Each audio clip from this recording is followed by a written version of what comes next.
Well, good afternoon from the cottage farmstead. As you can see, I'm actually not inside the house build today, as we have something a little bit different to share with you today, but a quick preview of what's behind me here.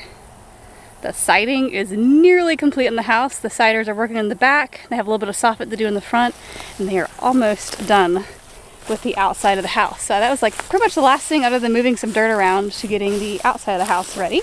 But I am currently walking down through the field to the shack to take a look at the lay of the land there, as my sister-in-law is interested in renting a little bit of land down by the road over here to park an RV on. So we were looking and checking out a spot for her. And it gave me an idea to share a little bit more about what we're planning on doing on the homestead here. We are planning on growing vegetables and selling some of our excess, and similar thing with beef. Like, we probably only need 1 cow a year. We don't need, you know, the 8 or 10 that it's going to take to keep this field mowed. So we are planning on selling some things from land, but a lot of times when people get into homesteading, they think, you know, we're going to live off the land, we're going to make money here, and they mostly just focus on the agricultural side of things. So things like vegetables and animals and meat and fruit and that sort of thing.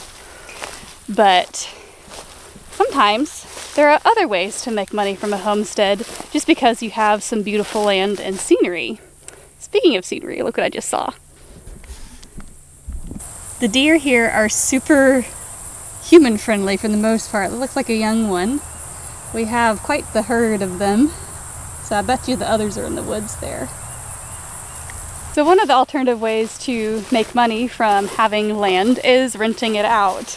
So you don't even have to work all of the land that you have. You can just do what you need to be self-sufficient. And since we bought with my parents about 23 acres, we obviously don't need all of that land to raise our meat and our dairy and our chickens and our produce. So there's a lot of land that we're going to have to manage, even though we maybe are not getting a crop off it that we're going to consume. So there's 2 things that we're planning on doing with the extra land. The first one is Growing Green Family Farms, which my husband co-owns with a brother-in-law. They're going to break ground probably sometime this winter and use 1 acre or 2 for vegetable production. So they're going to be manning that during the day, managing that piece of land, and that's not something we don't have to do on our personal time, as that's being managed by them. The other thing just kind of fell into our lap is my sister-in-law is looking for a place to park an RV. So I'm down here by the shack taking a look at the potential parking spot that we have down here. So she's going to need power and water access, which are down here at the road, also up at our house site. But we figured she might want to live a little bit further away rather than being right up in our farmhouse. So down by the shack, there is a separate entrance that was probably paved or gravel at some point. So there's already a packed piece of ground where it will be pretty easy to lay gravel out on here and without having to do a whole lot of scraping. So we're probably going to just continue using this area right here, and then she'd have her own separate entrance over here. And this goes right along the side of the shack. And we're thinking we'll probably have a park over here on the other side. As we installed this water line right here back in the fall when we were getting ready to start our house build. And it looked like this was a pretty level piece of ground, and the power company, I think their pole is right over here. That's one of the things I wanted to check out for her, is to see where the power line came in. So we know that power attached to the house up here at one point in time because there's a meter. So let's see where the power pole is.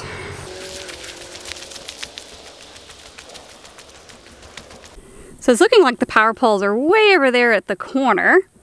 So we're going to have to probably have the power company bring power over to the parking spot. But that shouldn't be too big of a problem, because in the past, when we've gotten quotes from Duke Energy and Blue Ridge Electric Co-op, if they're doing overground power, they don't charge for that. They only charge for the standard hookup fee. If you want that buried, that's the other story. They do charge for burying your power line. So like I said, you can see that there is a power base on this house at one point in time.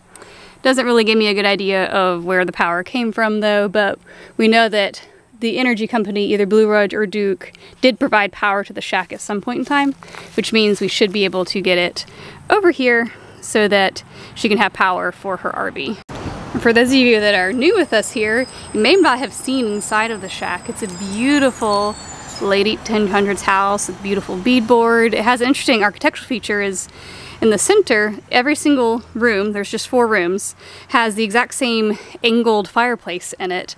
And at one time, the chimney served all 4 fireplaces. Unfortunately, that chimney has collapsed. So someday, one of the projects that we want to do is to restore this cabin, potentially turn it into like a roadside stand. Maybe put a commercial kitchen in here, something along those lines to restore it to its former glory and take advantage of the fact that it is on a pretty busy intersection right near Lake Hartwell and several of the boat ramps. So this has a lot of traffic and potential, but for now, it's a great place for my sister-in-law to park. So if you are considering renting out some of your land, one of the things to keep in mind is you do want some sort of contract. Doesn't necessarily need to be something that you stand in front of like a lawyer and sign, but it is good to have something written down that has expectations set in advance. So, you know, this rent includes the water or it doesn't include the water, or, you know, how much land are they renting? Are they wanting to use some of your land for their own personal farming? Is that okay if they start tilling up the ground?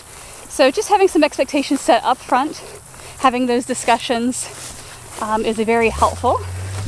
Well, I hope this video has helped you think a little bit outside the box on how to earn money from a homestead, and that you don't have to do something that's agriculture related. There are other ways to earn a little bit of extra income that enable you to stay home on your homestead without having to have a huge garden plot and a whole bunch of animals. There's just other ways to make income. And per usual, we will keep you posted on our house build as it's starting to go into the final days, as we are finishing up the mud and the paint and getting ready to install floors. So we will keep you posted on that, and we'll catch you next time.